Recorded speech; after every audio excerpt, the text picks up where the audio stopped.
On August 6, 1945, a single bomb killed up to 135,000 people in Hiroshima. The decision to drop it, the debate inside the U.S. government about whether it was necessary, and what happened to the survivors, parts of that story were classified for 30 years.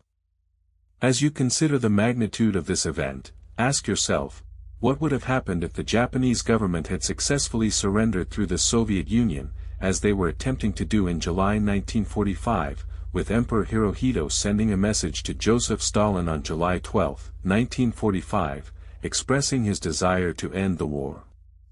In the months leading up to the bombing, the Allies were making significant gains, with the Soviet Union declaring war on Japan on August 8, 1945, and the United States conducting a series of firebombing raids on Japanese cities, including the Great Tokyo Air Raid on March 9 to 10, 1945, which killed an estimated 100,000 people.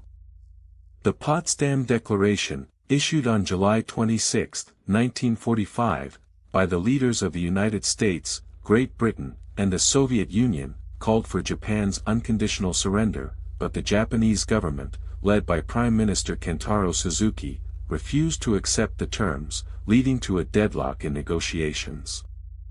As you examine the events of this period, consider, what role did the Soviet Union's declaration of war on Japan play in the eventual surrender of the Japanese government? On August 6, 1945, at 8:15 a.m. local time, a B-29 bomber, nicknamed Enola Gay, piloted by Colonel Paul Tibbets, dropped a 9,000-pound atomic bomb, known as Little Boy, on the city of Hiroshima, which had a population of approximately 340,000 people, with 43,000 Japanese soldiers stationed in the city. The bomb exploded with a force equivalent to 15,000 tons of TNT, destroying nearly 90% of the city and causing widespread fires that burned for several days. The U.S. chose Hiroshima as the target because it had not been bombed before, allowing for a more accurate assessment of the bomb's effects, with a team of scientists, including physicist Robert Oppenheimer, observing the blast from a safe distance. As the bomb detonated, a massive shockwave and heatwave radiated outward, causing widespread destruction and killing tens of thousands of people instantly, with the exact number of deaths still debated among historians, ranging from 70,000 to 135,000. The crew of the Enola Gay reported that the bomb's blast was so powerful that it damaged their plane, with Colonel Tibbets later stating that the explosion was like a bright light, a tremendous flash of light, that illuminated the entire sky.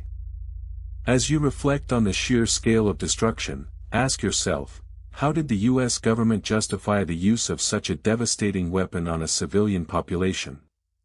In the aftermath of the bombing, the U.S. government suppressed classified reports about radiation sickness, which affected thousands of survivors, known as hibakusha, with many suffering from symptoms such as nausea, vomiting, and hair loss, and in some cases, death.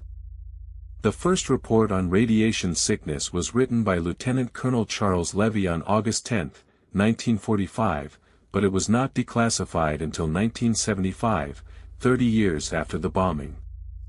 The survivors of the bombing, including those who suffered from radiation sickness, were often shunned by Japanese society, with many experiencing discrimination and social isolation, as documented by historian Robert J. Lifton in his book, Death in Life, Survivors of Hiroshima.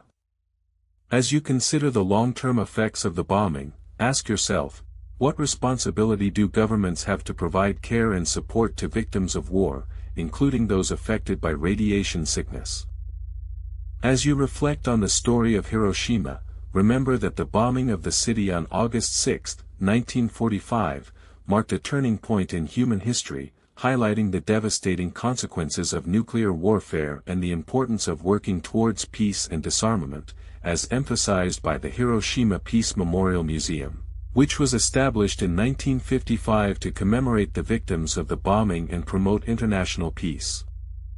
Ask yourself, what can we learn from the tragedy of Hiroshima to build a more peaceful and just world?